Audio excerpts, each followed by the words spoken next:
Le grand problème pour bien comprendre la réaction des Juifs face à la Shoah, c'est de bien comprendre les étapes de la Shoah. Hitler arrive au pouvoir le 30 janvier 1933 par des voies démocratiques. C'est des gens normaux qui ont voté pour Hitler. J'ai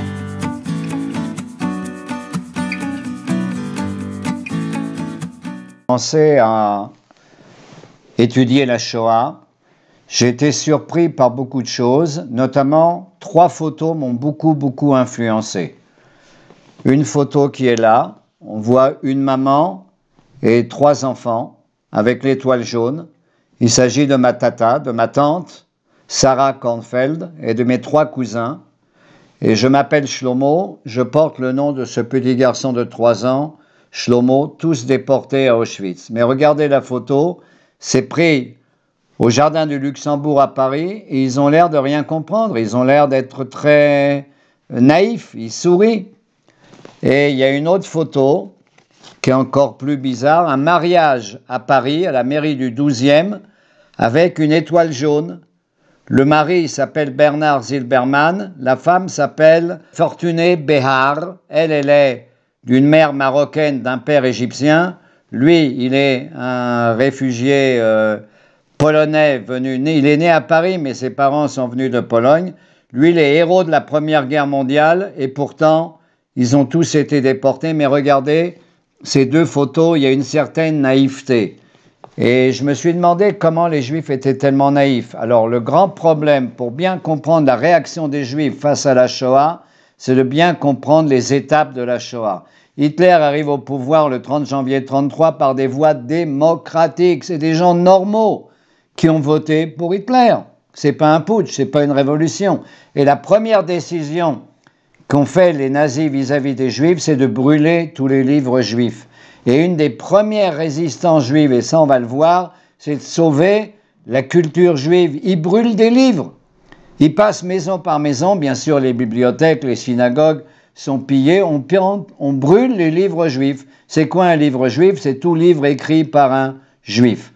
Et à partir, par exemple en France, à partir du moment où il y a le règlement pour les Juifs, le statut des Juifs fait par Pétain, les Juifs sont exclus de partout, donc particulièrement des écoles. Alors qu'est-ce qu'on va faire?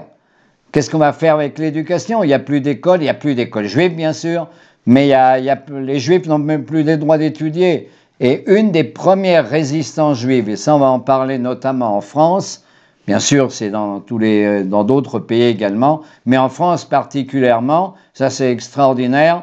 Les premières choses qui est fait, notamment par les mouvements sionistes et par surtout les éclaireurs et éclaireuses israélites de France et Robert Gamson, et pas seulement lui, ils vont faire tout de suite, dans des tas d'endroits, des écoles de formation de qui? D'abord des profs juifs, vider des écoles. Puisqu'ils sont juifs, ils n'ont plus de travail, donc on va les former, ils sont profs, mais ils ne connaissent pas tellement le judaïsme. On va faire des cours avec André Neher, avec des gens assez célèbres, Flegg, et on va donner des cours à ces profs vidés des écoles, parce qu'ils sont juifs, pour continuer à enseigner. Ça c'est extraordinaire, ça va être un phénomène incroyable de résistance par l'éducation. Ensuite, les nazis commencent à déporter, commencent les déportations, et vous avez compris les 2 photos, il y a une certaine naïveté. Un des grands problèmes pendant la Shoah, c'est qui sait ce qui se passe, qui comprend ce qui se passe. Et ça, c'est un des grands problèmes de la Shoah, qui comprend ce qui se passe. Où vont les trains? C'est quoi ces trains? Et quand hélas, on commence à comprendre très tard ce qui se passe, ça va être trop tard. Mais il va y avoir une course contre la montre des résistants juifs, notamment les éclaireurs israélites en France, bien sûr, en Pologne, en Tchéquie, partout en Hollande. Il faut sauver le plus possible de juifs. La première résistance, c'est pas de tuer des Allemands, c'est de sauver des juifs. Et cette résistance-là va être extrêmement organisée, et on verra des personnes extraordinaires. Le but, c'est de sauver des juifs et surtout sauver des enfants. Il faut sauver les enfants. Et ça va être très, très, très difficile de sauver les enfants. Pourquoi? Parce qu'il faut convaincre les parents de se séparer des enfants. Puisqu'il est beaucoup plus facile de cacher des enfants, beaucoup plus facile que de cacher des gens qui ont des accents bizarres, qui ne parlent pas très bien le français, qui sont réfugiés d'Europe de l'Est, de Belgique, d'Allemagne, en France par exemple. Et ça va être un des boulots incroyables. Il faut sauver le plus possible d'enfants. Et ça, on va en parler de personnages extraordinaires, notamment Georges Loinger, qui est décédé il y a 2 ans à l'âge de 107 ans, un homme extraordinaire qui faisait passer des enfants en Suisse, et son cousin, Marcel Marceau. Marcel Marceau était le cousin de Georges Loinger, il s'appelle Mangel, son père va être déporté, et lui, il va être un des grands membres de la résistance, qui va aider effectivement à sauver des enfants. Il y a un film qui vient de paraître il n'y a pas longtemps sur Marcel Marceau, le résistant qui sauve des enfants. Et Marcel Marceau, je l'ai connu personnellement, il m'a donné des cours de pantomime, un des plus grands pantomimes d'après la guerre, bien sûr. Il m'a donné des cours quand moi j'étais un jeune, et je lui ai demandé, mais monsieur Marceau, pourquoi le pantomime? Pourquoi vous faites des mimes? Pourquoi des mimes? Et il m'a dit, Shlomo, après la Shoah, il n'y a plus de mots. Il n'y a plus de mots. Il faut juste... donc j'ai fait du mime pour essayer d'exprimer des tas de sentiments que je ne peux plus exprimer par des mots. Donc vous voyez, on va voir dans les différentes résistances juives une résistance spirituelle. En réaction, ils ont brûlé nos livres, il faut garder la culture juive. Et il y a beaucoup de gens, il y a quelqu'un qui va mourir à Auschwitz, un rabbin, et avant de mourir, il va dire à son voisin, qui n'est pas du tout un juif religieux, écoute, je connais par cœur un chapitre du Talmud, je vais te le dire mot par mot, et tu vas t'en souvenir. Tu seras peut-être le dernier à savoir. Et il y a quelqu'un que je connais très bien, Yechiel Rochman, qui lui aussi était un enfant. Ils ont dit, on va apprendre par cœur toutes les prières. Et lui, il n'était pas tellement religieux d'ailleurs. Mais il dit, il restera rien, il restera rien.